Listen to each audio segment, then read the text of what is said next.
Hi, good morning, everyone. This is Saurabh Agarwal. I am live from Toronto. This is 111th CMAAO's weekly session. It is Saturday, 9:30 a.m. in Delhi and 12 midnight in North America. We are while we were offline, we were discussing about a new virus which is spreading in North America, which is monkeypox, which I think Dr. Monica will give a very short and brief update because this is something which is there in the last 24 hours. And also, we will discuss about what's going around in the world, what's happening, how the viruses are spreading, what's happening, because I think we have done some extensive travel ourselves to realize that a lot of COVID cases are happening where you will not have any other symptoms but just a cough and cold. A lot of people in West, a lot of people in Bay Area, they're having these symptoms. So uh, I would invite Dr. Monica to start the session with this. So, Dr. Monica, we were discussing about monkeypox. You were giving a brief update on what's going on. Hi, Saurabh. Thank you so much. Yeah, so this is a rapidly developing health issue that is getting traction, especially in Canada. And there was one case that was diagnosed, I believe, in Massachusetts from a man who had been traveled to Canada. But monkeypox is a zoonotic viral disease, primarily found um, in from West to Central Africa, and it presents with flu-like viral symptoms and a palmar rash. And what they're noticing now are several cases that have been found in Quebec, in Canada, as well as in British Columbia. This virus was first identified in monkeys. It's typically spreads through close contact, and has in the past rarely spread outside of Africa.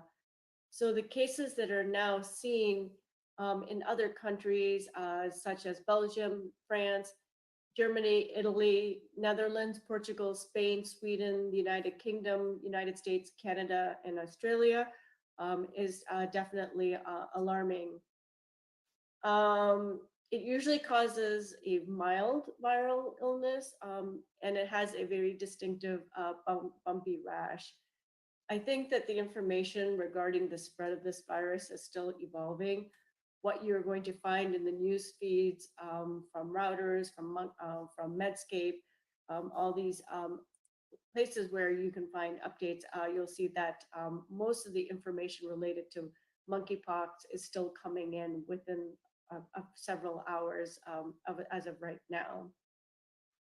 So, in terms of what the CDC has reported, they're saying that it was first discovered in 1958 when two outbreaks of a pox-like disease occurred in colonies of monkeys that were kept for research. That's why it was called monkeypox. The first human case of monkeypox was recorded in 1970 in the Democratic Republic of Congo during a period of intensified effort to eliminate smallpox. Since then, monkeypox has been reported in humans in other Central and Western African countries.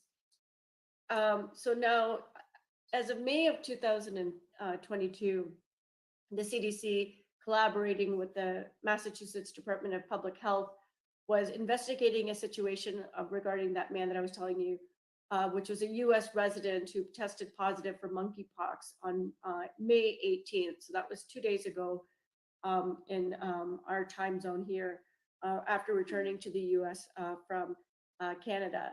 They're also tracking multiple clusters of monkeypox in early to mid May in several countries that don't normally report monkeypox, which are the countries that I had listed earlier. It's not clear how those clusters were exposed to monkeypox, but cases include people who self identify as men who have sex with men. And their CDC is urging healthcare providers in the US to be alert for patients who have rash, illnesses that are consistent with monkeypox. Now, this is not a sexually transmitted disease, it's transmitted through close contact. Um, so there are other information that's listed under the CDC website, and that is rapidly evolving. So we don't know a lot, except to kind of mention that this is something that is present, something that we should be on high alert for. Now we are seeing several viral related diseases that are emerging. We obviously are still within our pandemic, but we also have been talking about these cases of hepatitis in children, and that can be even fulminant.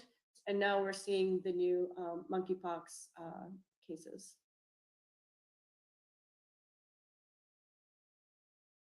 Thank you, Dr. Monica. Anyone else has to give any update? Like, are they aware of this kind of a virus? Dr. Monica, just actually, US actually reported in the last year also similar cases, but number was very less, which I'm seeing in the CDC website. So, but they are telling it's very contagious, but why it was not so contagious, and why you have not seen so much spreading of that disease? Can you just explain? Got my point? Monica, can you hear me? Hello? I can. Sorry, I don't have as much background knowledge about this particular virus because it's not been an issue for a while. So in terms of the spread, so the monkeypox virus is spread through respiratory droplets, and they can't travel more than a few feet. So it does require prolonged face-to-face contact for transmission. There can be also transmission through direct contact with bodily fluids, lesion material, such as through contaminated clothing and linens. So it is through droplet transmission. But I don't know more than what you can find right now. In terms of the CDC website, in terms of information regarding transmission, animal to human transmission may occur by bite or scratch, bushmeat or preparation, direct contact with body fluids, lesion material, or indirect contact with lesion material, such as through contaminated bedding. Respiratory droplets cannot travel more than a few feet, so prolonged face-to-face contact is required, which is what I had said earlier. The reservoir host is still unknown, although African rodents are suspected to play a part in transmission. The virus that causes monkeypox has only been recovered twice from an animal in nature. In the first instance, it was 1985. The virus was recovered from an apparently ill African rodent, rope squirrel, in the Equator region of the Democratic Republic of Congo. And in the second, which was in 2012, the virus was recovered from a dead infant mangabe found in the Thai National Park, in the Ivory Coast.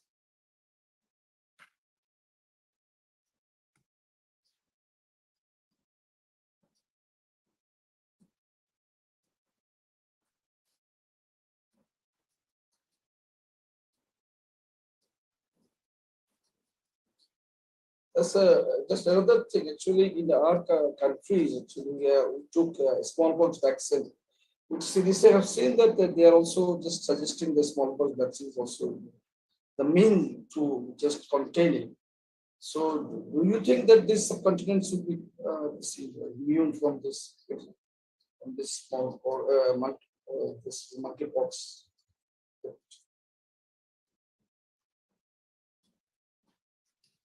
I'm sorry, can you repeat the question? I think No, the audio went in and out.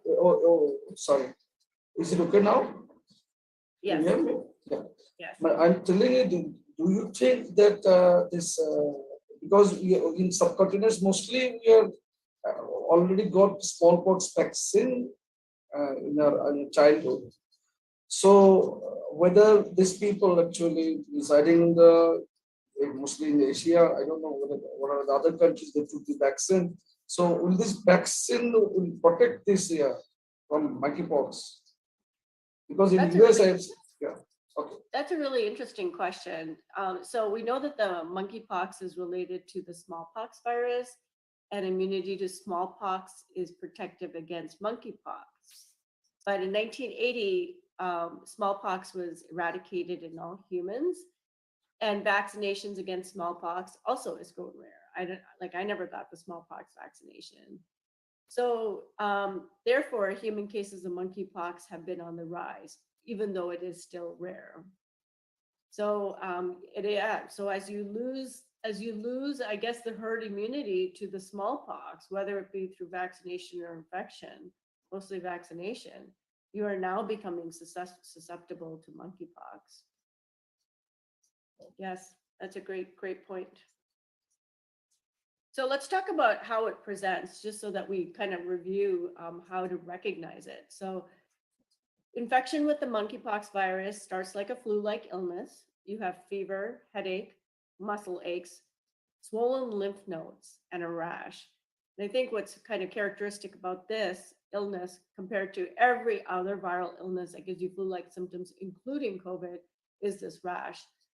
The monkeypox rash looks a lot like red dots on the mouth and face. Then it spreads to the arm and legs. Over the next 4 to 5 days, the spots turn into fluid-filled blisters that are often tender to the touch. They become donut-shaped and begin to crust over at the 2-week mark. What about the mortality? Mortality? Mortality? I'm not sure Yeah. about that. I just wanted to say one more thing about the virus. The R naught factor, we had talked a lot about that with COVID, right? We had talked about comparing R naught of various variants of COVID compared to the flu, but the R naught factor for the monkeypox is around 1 and 2, so not very transmissible. So it's not as transmissible or like measles or COVID. In terms of the mechanism of action regarding these blister-filled rash, I'm not sure about that. That would be something I'd have to look up and see. It'll be a function of the viral properties. And Dr. Monica, is it a self-remitting within 10 to 15 days?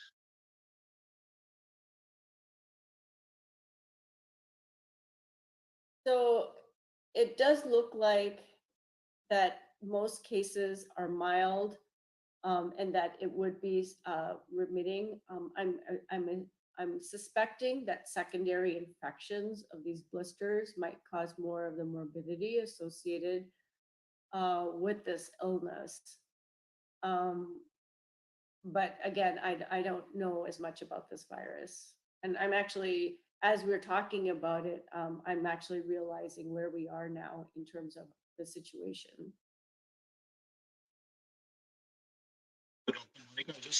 Britain is offering smallpox shots as monkey cases are spreading in Europe as well. Sorry, Dr. Sajad, you're saying something?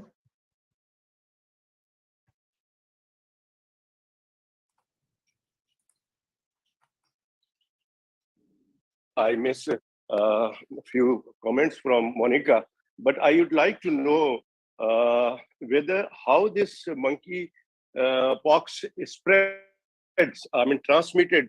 What I heard that it is transmitted through the secretions. Is it true? Monica can explain how it's spread from man to man, and is this the same the vaccine used for smallpox? The vaccine is used for monkey. I just read somewhere that the same vaccine is used for monkey pox as we use for smallpox. Is it true, Monica? Please.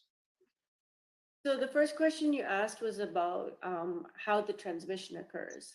So the transmission occurs through droplets, through a few feet, and these are large respiratory droplets, not the finer aerosolized ones. There also other mode of transmission is through fomites, through bodily fluids or lesions.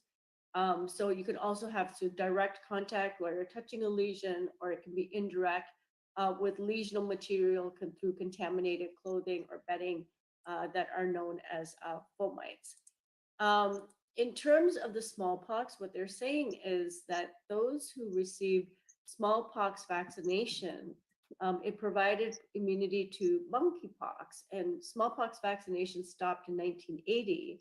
And since that time, we're starting to see a rise in monkeypox. They're saying, according to the CDC, there's no proven treatment for monkeypox specifically, but the smallpox vaccine, antivirals, and vaccinia immune globulin can be used. The smallpox vaccine, it's JYNNEOS. I don't know how to pronounce that. Also known as a Imvamune or Imvanex, is indicated for monkeypox as well. This is a live virus attenuated, incapable of replicating in the human body. The US government has other smallpox viruses or virus vaccines that can be used. There is some thought, though, that there will be some residual herd immunity from people who had received the immunizations before it had stopped being used. Monica, do you think that this virus can be spread like coronavirus? It's from the object of the individual. We share the mobile, or we share handkerchief, or as we say that in coronavirus, don't share the object or the anything each other. Is it the same spread from in this monkeypox? Yes, so a fomite is a fomite, right? So it could be anything. So if you're having Okay. large droplets that fall on objects, I would Okay. think so. But I think the same mode of precaution that we're using in the pandemic, that if we're the social distancing, use of hand sanitizers, sterilizing surfaces, I think the things that we're doing for COVID will hopefully spill over into preventing acquisition of the monkeypox. Monkeypox. Okay, fine. Yeah. That's good. Yeah. Thank you very much, Monica. This is a new topic and it's rapidly evolving, and I'm very grateful for you asking the question and bringing this to our attention. I think it definitely merits more of a kind of a granular, deeper kind of summary. So that's something that we can look forward to maybe in the future weeks. But I think as of today, we're just kind of looking at new information together. Okay. So there is a new threat for the world, monkeypox. We have to be prepared for that. Yes. Actually, on that note, which is kind of an interesting thing that you just said, if I can just share my screen, let me see. Yeah. Sarah, would you be able to allow me to share my screen? Sure.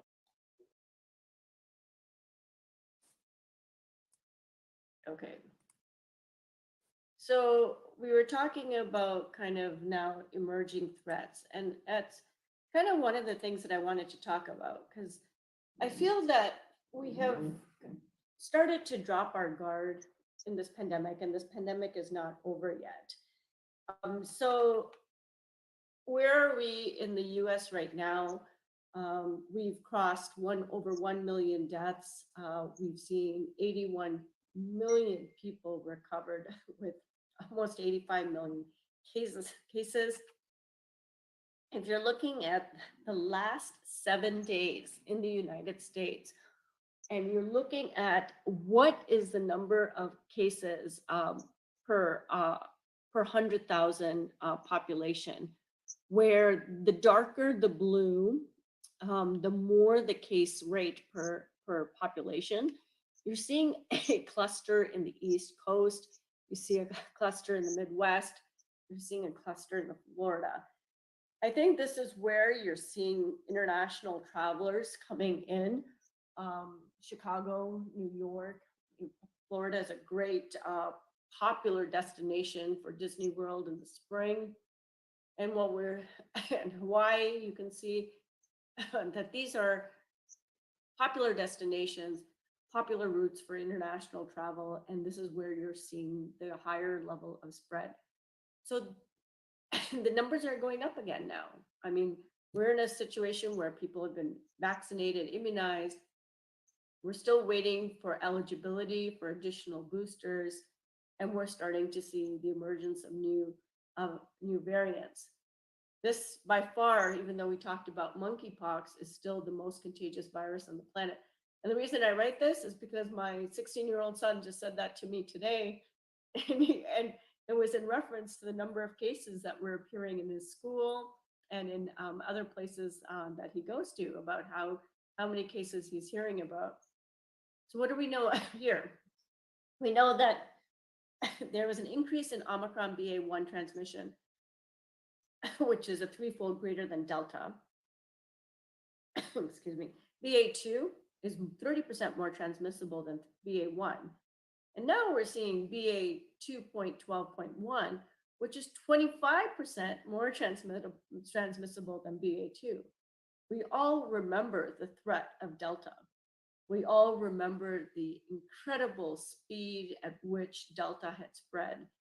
And from Delta, we have BA1, which is more transmissible, BA2 even more so, and now we have BA2.12.1. So what are we seeing in the United States? Until last week, we are seeing now that BA1.1 is almost left, and we now have replaced it with BA2.1.12.1, which is now emerging dominant and is taking over BA.2. So these emergents continue to appear, and we're continuing to see an increase in number of cases. So we're not out of this pandemic yet. And the proposed approaches in terms of where we are in the pandemic is that we cannot let our guard down. I think what the thought is that we have developed COVID fatigue. It is okay to get infected, and that we are not going to go back to mask mandates. We're not going to go back to lockdowns. We're not going to adopt those very, very significant extreme measures to reduce infections. So how do we still concurrently start these approaches to make sure that we can move in a positive direction through this pandemic? It feels very discouraging to see the numbers go up again and to see people who've been vaccinated getting infected. So what we should see and what we should look for is nasal vaccines. And why do we want nasal vaccines? So let's look at our experience with flu mist versus the traditional injectable influenza vaccines in the United States and Canada. We used to use flu mist as a way to induce mucosal immunity, which is the exact way that you would acquire the infection. So you are educating the immune system in the same mechanism by which you would acquire the infection. When we get COVID, we're not getting a shot of COVID, but that's how we're doing the immunization process. With COVID, we get the infection through nasal acquisition. So does it not make sense to use a nasal vaccine? Let's produce IgA immunity, mucosal immunity to the viruses. So that's one thing that needs to be developed. The second is to look at variant-proof vaccines. And I know that we've been talking about that, a pan vaccine from over a year ago. Like, why can't we have a vaccine that kind of will encompass all different variants? And currently in the United States, we have seen the rise and demise of multiple different monoclonal antibody therapies that were found to be more effective from one variant to another. There's been a big push for Paxlovid, which is a combination antiviral medication that is used for mild to moderate, non-hospitalized patients who have comorbid risk factors. The uptake or the use or the trust in those drugs has not been as widely used, but I think with more education, more experience with it, we will be seeing more people on these medications. So these are different ways that we have to continuously work on this multi-pronged approach to address the pandemic that we are in at this time. So I just brought that up today, just as a kind of a little mini reminder that, we're still in this pandemic. Most of us have gotten infected or will get infected, whether it be asymptomatic, the infections will be mild, but we are not seeing an end yet. We are still seeing cases, we're still seeing morbidity, and we're still seeing mortality as a result of these infections. Thank you.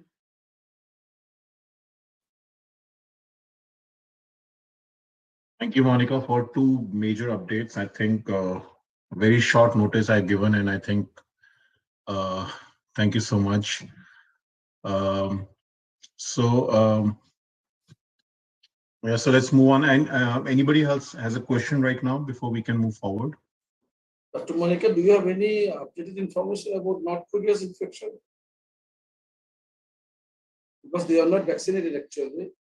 They didn't receive vaccines. So more cases are there. Any information from there?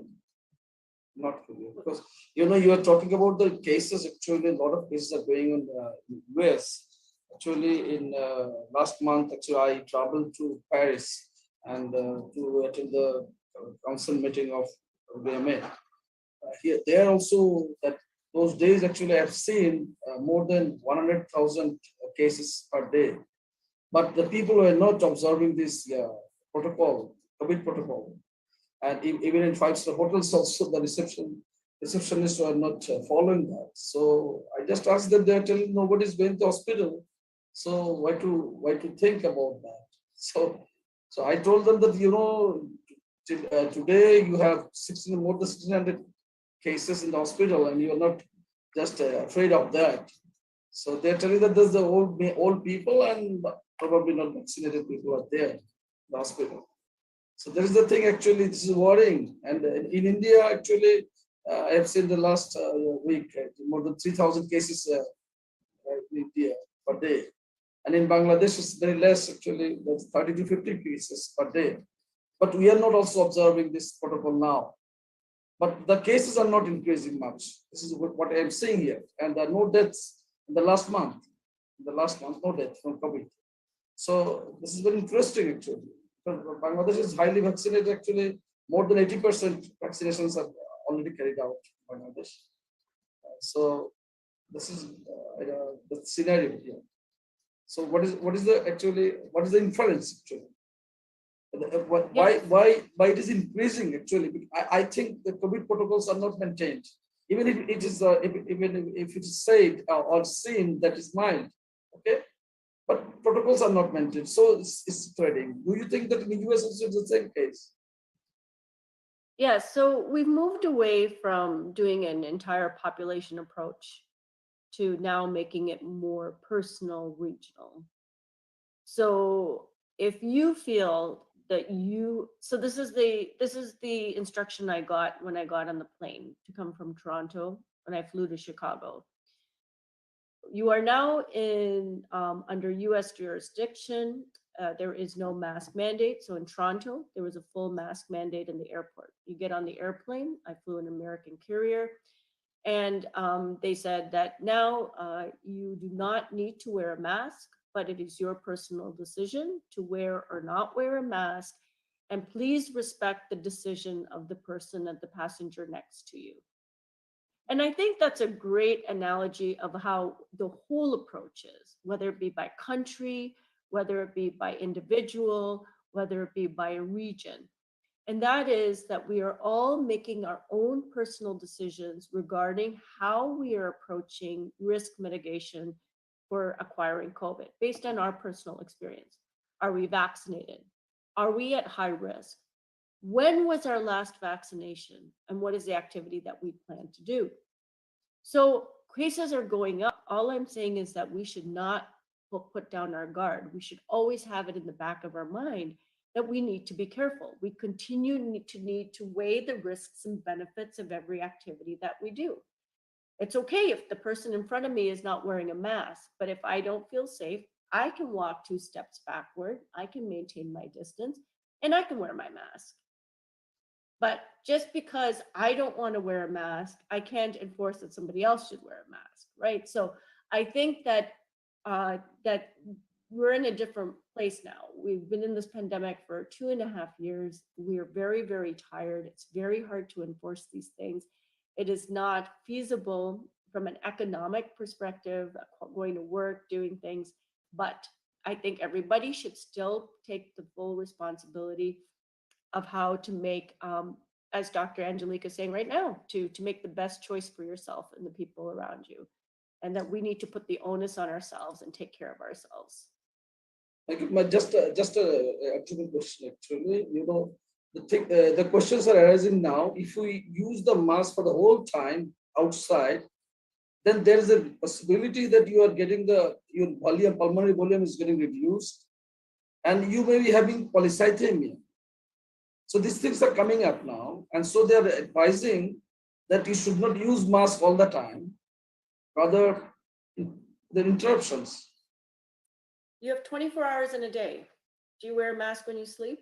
No, outside, if you're staying. I'm just saying, but if you're 24 hours in a day and you're not wearing a mask when you're sleeping and you're doing your personal activities, and you wear a mask when you're outside, you could also tailor the type of mask, whether it be cloth, whether it be surgical, whether it be KN95 or N95. I have worn an N95 for over a year in my clinical work. We all in healthcare are wearing it.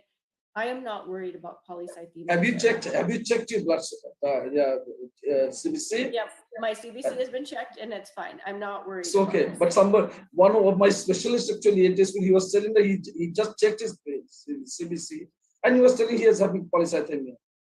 Okay. So one person is okay, but I think that we need to be, let's use the word pragmatic. We have to be pragmatic in our approach, right? It is your individual decision and your risk stratification to wear a mask, not wear a mask. To wear a mask, protect yourself from COVID, or wear a mask and potentially develop polycythemia. Like it's not, I'm not worried about that. I'm just saying that we cannot enforce this overall, but we cannot let our guard down. We have to constantly make a conscious decision that we are not making a mask as opposed to saying, oh, we're done.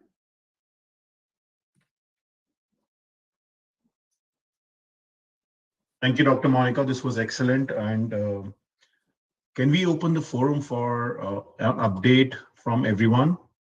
And also, I believe Dr. Chong cannot join in today, but I believe there is another issue which is going in Asian side where more than 10,000 cases have been registered for dengue.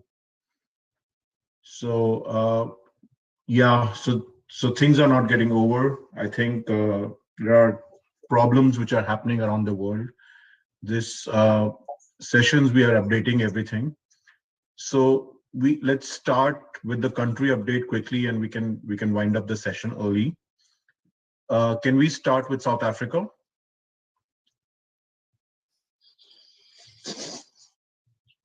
Good morning, Saurabh and everybody. In South Africa, last 1 week, the cases varying between 4,000 to up to 10,000, and mortality is still very low in this variant. What we have seen, 96% recovery rate at the moment. Active cases is still between 25 to 30,000. And people, same thing outside, people are not wearing masks, only indoor people are practicing masks.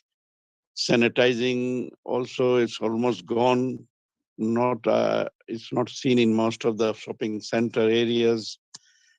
And children are now getting vaccinated above 12. And those are admitted in the hospital around the country, mostly unvaccinated people and senior citizens are getting infected and get a hospital admission. Vaccination is going on, but not very high speed. Is still a lot of projects launching for mass vaccination. And we haven't heard any cases about monkeypox in South Africa. Thanks. Is there any dengue cases happening in South Africa? No, we haven't heard any dengue cases in South Africa. Okay. Anything to add, Dr. Angelica and Dr. Mazukwa? If I can just add, I think we have lost the opportunity in South Africa, maybe in the rest of the world as well, with vaccine drives. We had the golden opportunity when it was when the vaccines were released. But people, as Monica also said, get fatigue, and they're not interested in it anymore. And I think the only time that we will get a vaccine increase or uptake would be if we have another variant similar to Delta. That would be a wake-up call again. But up until then, I don't think that's going to happen. And then I think all the numbers worldwide are underreported because of home testing and even rapid testings in South Africa at some of the pharmacies. They're not being notified to the NICD, so it's underreported. So there's a false sense of security going around. Again, unfortunately, at this stage of the game, after 2 to 3 years, it is now, I think, it starts to be our responsibility. We need to make sure that we advise the people around us as well to make your smart, informed choice. Of course, it's up to you in the end of the day. What would be your own outcomes and those the closest to you? I think it is we need to try to educate people around this, and then maybe another better way to look at the incidence or the what is the rate of infections is to start looking more at wastewater surveillance, to do more of that. And I think that would give also a better indication. And then again, hospitalization, but we can't go anymore on the numbers, the daily numbers, as I've said, because it's underreported. Thanks. Thank you, Dr. Angelica. Yeah. Yeah. No, thank you so much, and good morning, Sarab. Thank you. And the colleagues. Yes, I think the focus now, honestly, because of what Angelica has said in terms of, the decreased uptake, the view is that the focus should be on the more elderly patients who are more than 50, 60 years and above, just to make sure that category is vaccinated, because we all know that they are at higher risk. And also with the studies and that have been conducted that show that mortality is very high at that age. So the focus is really to say those people, let them be vaccinated. But the other thing is, like Angelica was saying, in terms of the uptake, the numbers that are reported, we know that clinically people are refusing to do COVID test because of the implications. Monica earlier on was talking about the implications on the economy and stuff like that. I think people are no longer wanting to take the vaccine, the test, COVID test, because they know that if you are symptomatic, you still have to be isolated, and that has economic implications to the individual person. So those are the challenges that we face on the ground. Thank you so much. Thank you so much for the update for South Africa. Can we have an update from Pakistan? Okay, thank you very much, Saurabh, and good morning, good evening, good night to all of you, wherever you are. In Pakistan, the situation is very good. Even the cases, very few cases of coronavirus is detected. The percentage is, the positivity rate is 0.4, 0.3, 0.5 sometimes. Even the cases is here, but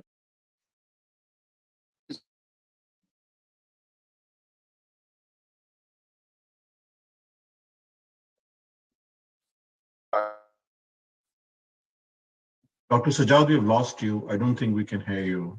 Your connection Very few is. people are coming. Sorry. I have a weak, today I have, I think, some problem in my internet, weak internet. Okay, we can hear you. So, Yeah. okay, thank you very much. So, overall, we can say in Pakistan, the situation is very good. The COVID the cases of, number of cases is very low, and people are very busy in their routine works. Everything is going on. And whenever I go with my mask, I saw one or two people are wearing masks, and some people are asking why you are having mask. As there is no coronavirus in Pakistan, Dr. Saab don't wear mask. So people have this type of opinion. Nobody is even using mask, even in the congested escalator or in the lift also. So this is a situation, but even all this situation, the number of cases is not going on. This is all about. Thank you very much. Okay. Dr. Matanda Pillai, can we have an update for India? Yeah, thank you. Here, of course, the number definitely are coming down. Last week, it has been around 2,300, 2,800, that sort of a range. There is complete normalcy in life, industry, business, education, and all sectors. And in spite of relaxation, although the government policy is to follow appropriate, COVID-appropriate behavior, the people are not following it. In spite of that relaxation in masking or sanitation, the number definitely are not going up. In fact, it is coming down. And life is more or less normal, and it is not a priority as far as the government is concerned. So that's where we stand. And the immunization definitely is at a very, very slow pace. 198 crore people vaccines have been given. The booster dose, the social media, there is a lot of discussion and regarding its advantage, and also so much so people are hesitant to take the booster dose. And children, of course, on a low priority basis, in the immunization is going on. mRNA vaccine trials are going on, and hopefully mRNA vaccine may be introduced in India within a short period of time. And otherwise, everything is normal. Even masking, as has been already said, whenever you wear a mask, other people ask you why you are wearing a mask. The COVID is not there. Crowding, festivals and everything without any restriction are happening. Fortunately, number definitely has come down, and the recovery rate is 98.7%. That has been more or less maintained. Still, few deaths are happening. Even yesterday's statistics show that 10 persons have died because of COVID. So that is where we stand now. It is a low priority as far as government is concerned, and also in the minds of the people. Thank you. Dr. Pillai here that, I had my booster shot in Canada for Pfizer.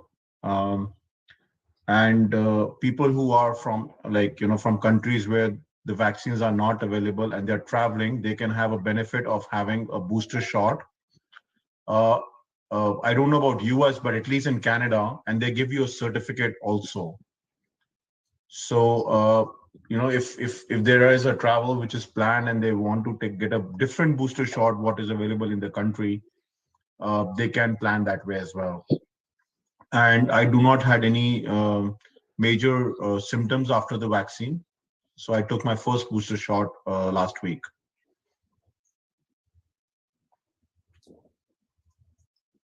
Can I have Dr. Jamal? Saurabh, Yeah. just 5. This is for my information. At Canada, in the airport, they asked about the polio vaccine certificates or corona certificates.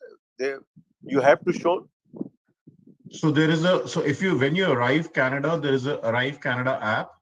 You have to upload the COVID vaccination certificates beforehand. And you Okay. also have to upload like all your documentations there beforehand. But the polio certificate has not been asked for. Okay. Yes, but definitely whether it is Canada or US or any other country, I think vaccination certificates are being pre-uploaded in the web check-in. Not in all the countries. Paris doesn't need. Wherever it's required, yeah. France doesn't require. You have to show it in the airport only, on the point of entry. Yeah, so you have an option to show at the airport if you are not able to pre-upload it. Yeah. But in Thailand, they need it because I'm going to Thailand, so they need the Thailand pass. So you have to just upload the certificate, vaccination certificate. Yeah, and US does need a COVID testing, but Canada does not need a COVID testing. Yeah, yes. Okay. Dr. Chaudhary, can you update on Bangladesh? Thank you, sir. Actually, in Bangladesh, almost everything is going normal. We have only 30 to 40 cases. Yesterday it was 50, and the positivity rate is less than 1%. So the thing is that somebody was just mentioning, actually, the people probably they are not going for testing also because they are thinking that Omicron is not so serious. So they're waiting and thus getting. We don't know actually. Those people having the cold and the sports symptoms, they are having this virus. Because I'm afraid I don't know why this is. If it is contagious, why the numbers are not exponentially increasing? That is the question to me. Probably people are not going for testing mostly, but the cases are not high. We can say that. The vaccination rate is quite good, very satisfactory. And recently we got a very good certificate from the Japan research that the Bangladesh is doing very well in regard to the management of COVID. And we are probably they have just given us the place of 5th position in the management and the first in the South Asia. So this is very good. Of course, we can see also that we are very satisfied with the government's position and their work, definitely. And number of death cases, this is very zero for the last 1 month, almost 1 month.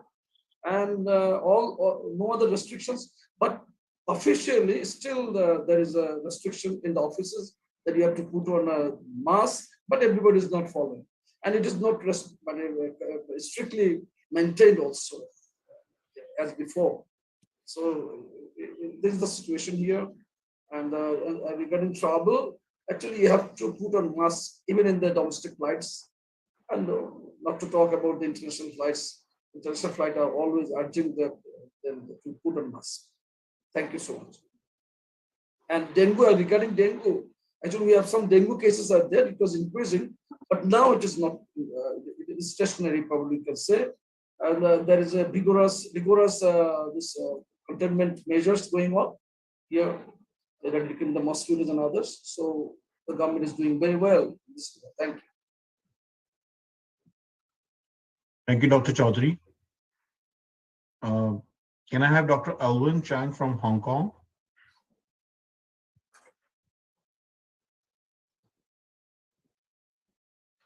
Okay. So in Hong Kong, the situation of COVID-19 is a bit stable. For the past 1 week, we have about 250 cases confirmed positive every day, and about 40 cases were imported. And of course, there's still the risk of importing some other mutant strains other than the Omicron BA2.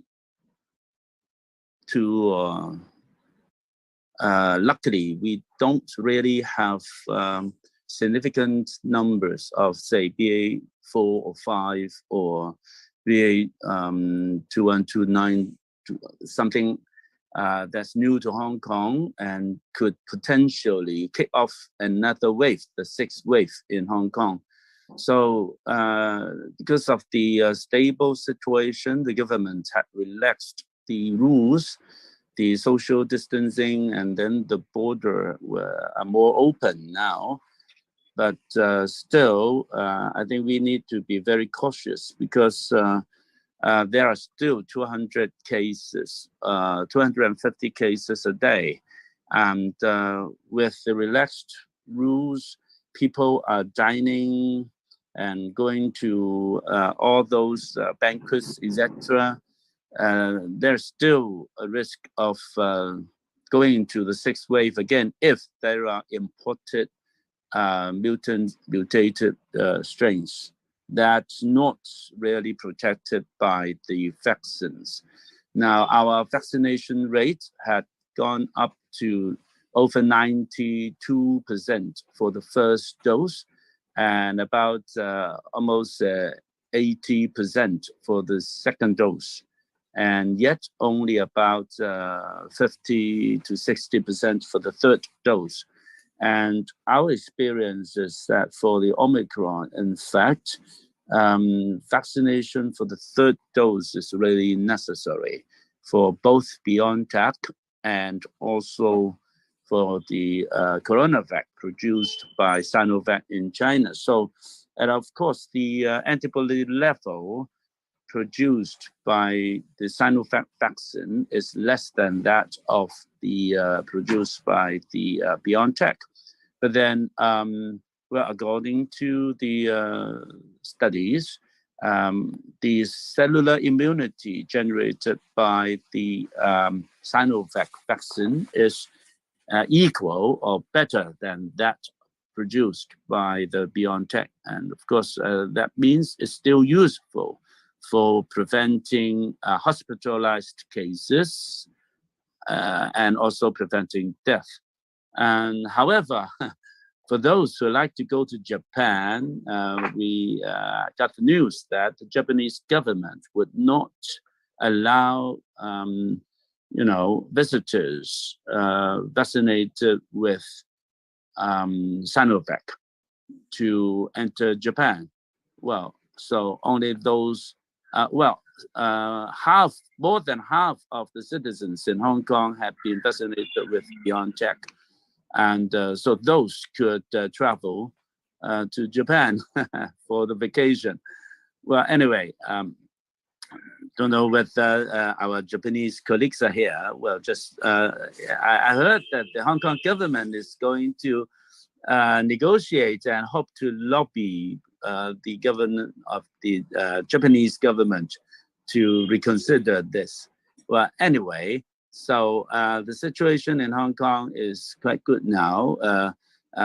Only one or few cases of death now attributable by COVID-19, and usually these are unvaccinated elderly with multiple premorbid conditions. And on the other hand, our government had the administrative measures to prevent the spread of COVID-19 and also to encourage COVID-19 vaccination.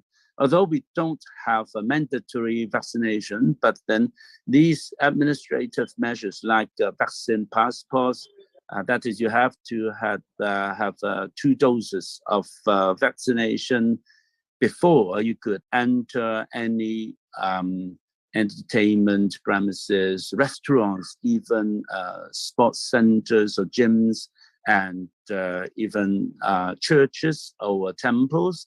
So these are, of course, important measures that make the citizens, 90% of our citizens now had the first dose and almost, more than 75% having the second dose.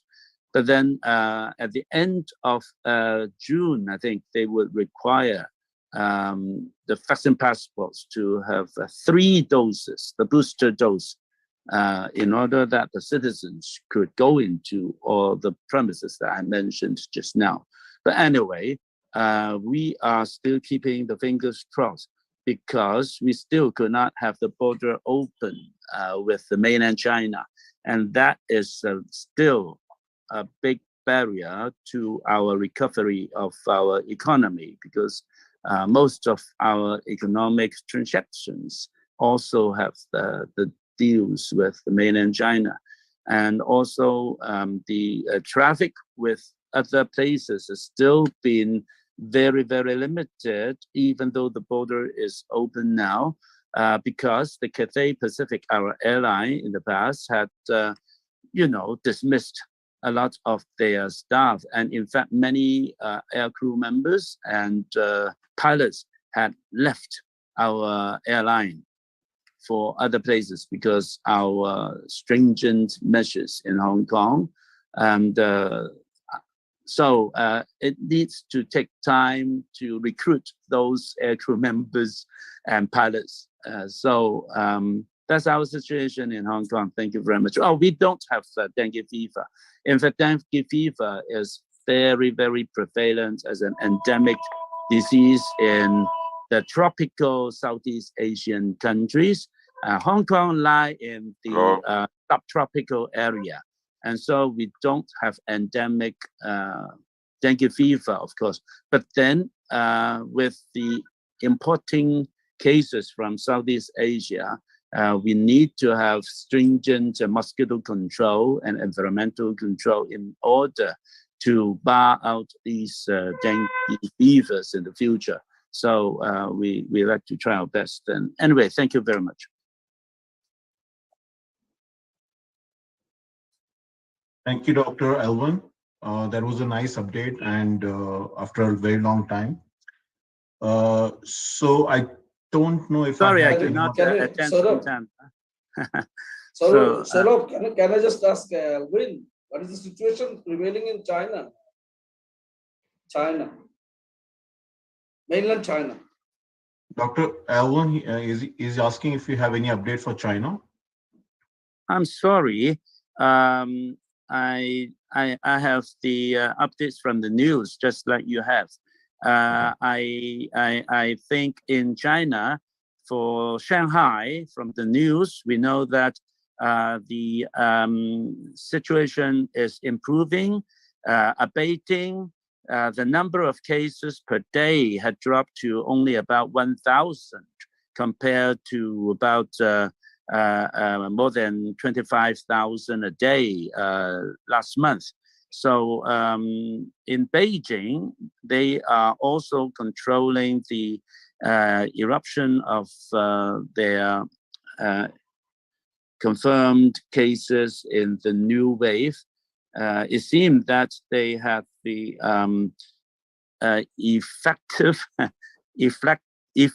lockdown for their cities.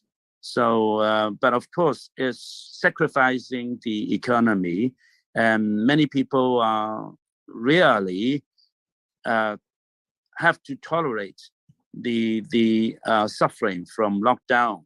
But then it seems that the pandemic wave in Shanghai had been controlled, and in other areas seems that a very minimal outbreak. Yeah, that's what I know from mainland China. Thank you. But still, they are keeping the zero tolerance, dynamic zero tolerance approach. All right. So that's the case. Thank you.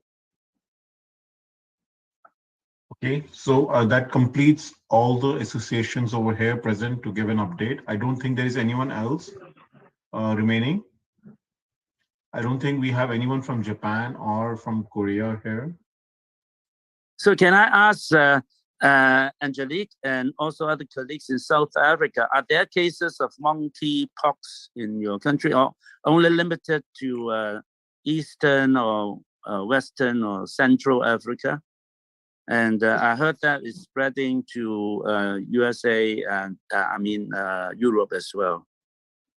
Thank you, Alvin. As far as I know, there's no cases in South Africa being reported. and we have never seen any monkeypox in our country, not that I'm aware of. I was asked yesterday to present data on monkeypox to 3 different media houses, and I also did a lot of research on it. No, there is none in South Africa. Maybe we missed it, but I don't think this is something that you can miss with these skin lesions. You can still miss the fever and the other symptoms, but the skin lesion would be very difficult to miss. So no, not that we are aware of. Thanks. Thank you. I also, I think, Dr. Elvin, you joined a little late. Dr. Monica has given a brief update on this monkeypox. You can go back in the video and have a look. I will send the video link also on the group chat. Oh, thank you very much. Thank you. Okay, so with this note, I would like a permission to end this meeting for this week. We will meet again for the next week. If we have any other questions, you can quickly ask. Otherwise, we would like to end this meeting. So with this note, thank you so much. This is the end of 111th weekly session. Thanks to Dr. Monica for quickly arranging the data for this meeting. It was a very, very short notice for her.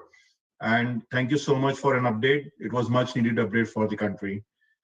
With this note, I would like to end this session. Thank you everyone for joining in. See you again next week, same time, same day. Thank you. Thank you so much. Thanks. And Monica, go to bed. Go to sleep.